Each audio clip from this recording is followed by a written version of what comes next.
इस वीडियो में हम बात करेंगे कि चेक बाउंस केस में आप अपना डिफेंस कैसे ले सकते हैं, कैसे बच सकते हैं। देखिए, यहाँ पे मैं बात कर रहा हूँ कि अगर आपको किसी झूठे केस में फंसाया गया है कि आपने किसी को चेक किसी और काम के लिए दिया था, लेकिन उसने आपसे पैसे वगैरह भी ले लिए और फिर भी आपका जो चेक है, चेक बाउंस का केस आपके ऊपर लगा दिया, मतलब किसी झूठे केस में आपको फंसाया गया है।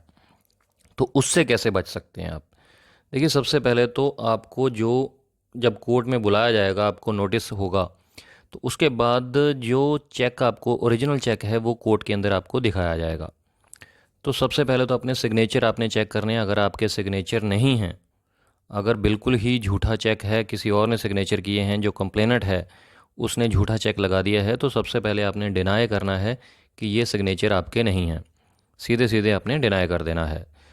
दूसरी बात, अगर कंप्लेनेंट ये कहता है कि उसने ये चेक आपसे लिया था क्योंकि उसने कोई कोई ना कोई सामान आपको डिलीवर किया था और उस सामान के बदले में आपने उसको कोई पैसा नहीं दिया, बल्कि उसको चेक दे दिया किसी ट्रांजैक्शन के लिए, कोई सामान उसने दिया, तो आपने कोर्ट को ये बताना है कि ऐसी कोई ट्रांजैक्शन हुई ही नहीं, कि कोई आपने सामान उस कंप्लेनेंट से नहीं लिया और ऐसा कोई भी चेक आपने उसको नहीं दिया है।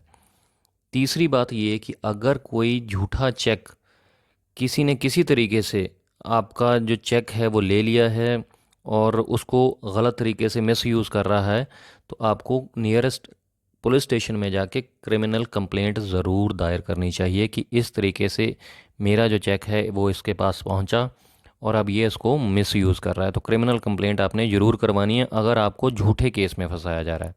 देखिए, अगर तो आपने किसी को चेक दिया है, वाकई में दिया है, और आपने उसको पैसे नहीं लौटाए हैं, फिर तो वो झूठा केस नहीं है, फिर तो आपको पैसे देने ही पड़ेंगे, फिर आपको कोई नहीं बचा पाएगा। लेकिन अगर कोई झूठा केस है, मैं सिर्फ उसके लिए बात कर रहा हूँ, तो सबसे पहले तो आपने, अगर सिग्नेचर आपने नहीं किए हैं तो वो आपने डिनाई करने हैं। दूसरी बात, अगर या फिर कंप्लेनेंट ये कहता है कि उसने आपको कोई लोन दिया था, कोई पैसे दिए थे ब्याज पे, और उसके बदले में आपको आपने उसको चेक दिया है, तो आपको कोर्ट में ये साबित करना है कि आपको कभी भी फाइनेंशियल नीड नहीं थी, आपको पैसे की कमी नहीं थी, लोन लेने की ज़रूरत ही नहीं थी। तो जो कंप्लेनेंट है वो झूठ बोल रहा है और ऐसी कोई ट्रांजैक्शन हुई ही नहीं है। या फिर कई बार क्या होता है कि आपने किसी को चेक दिया और उससे कुछ पैसे लिए, लेकिन आपने क्या किया कि उसके पैसे लौटा दिए, कैश लौटा दिए, नगद लौटा दिए, लेकिन जब आपने उससे चेक मांगा तो वो चेक नहीं दिया उसने।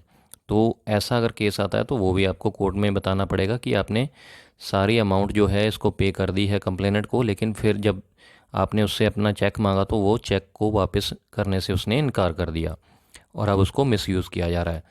तो आपने ट्रांजैक्शन के बारे में बताना है कि ऐसा कोई ट्रांजैक्शन हुआ नहीं है, लेकिन अगर कोई ट्रांजैक्शन हुआ है तो उसका ये वैलिड कारण है और अब ये चेक जो है वो मिसयूज़ किया जा रहा है। और क्रिमिनल कंप्लेंट में आपको बता ही चुका हूँ कि अगर झूठा केस है, झूठा चेक लगाया गया है, तो क्रिमिनल कंप्लेंट ज़रूर करवाइए। देखिए, कुल मिलाकर आपको अपना डिफेंस रखना होता है और जो कंप्लेनेंट है उसको आपका डिफेंस तोड़ना होता है। अगर आप सच्चे हैं, आप झूठ नहीं बोल रहे हैं और आपने अपने एविडेंस के दौरान भी, गवाही के दौरान भी अपने डॉक्यूमेंट्स अपने डिफेंस को प्रूफ करने के लिए पेश कर दिए, तो जो कंप्लेनेंट है वो आपका डिफेंस नहीं तोड़ पाएगा और डेफिनेटली आपको इसमें मतलब कोई दिक्कत नहीं आएगी और आपको सज़ा नहीं होगी। चेक बाउंस केस से आप बच सकते हैं। तो ये तरीके हैं। हालांकि आपको एक कोई ना कोई एडवोकेट की सलाह ज़रूर लेनी पड़ेगी। एक एडवोकेट तो आपको हायर करना ही पड़ेगा जो कि आपको बचाव करेगा, आपका डिफेंस बनाएगा पूरे अच्छे तरीके से। तो एक एक्सपीरियंस्ड एडवोकेट को आपको हायर भी करना पड़ेगा। और बाकी जो मैंने पॉइंट्स बताए हैं, इन पॉइंट्स को आप ज़रूर गौर में रखिएगा अगर चेक बाउंस का केस आपके खिलाफ़ लगाया गया है 138 NI एक्ट। तो इस तरीके से आप चेक बाउंस केस में बच सकते हैं।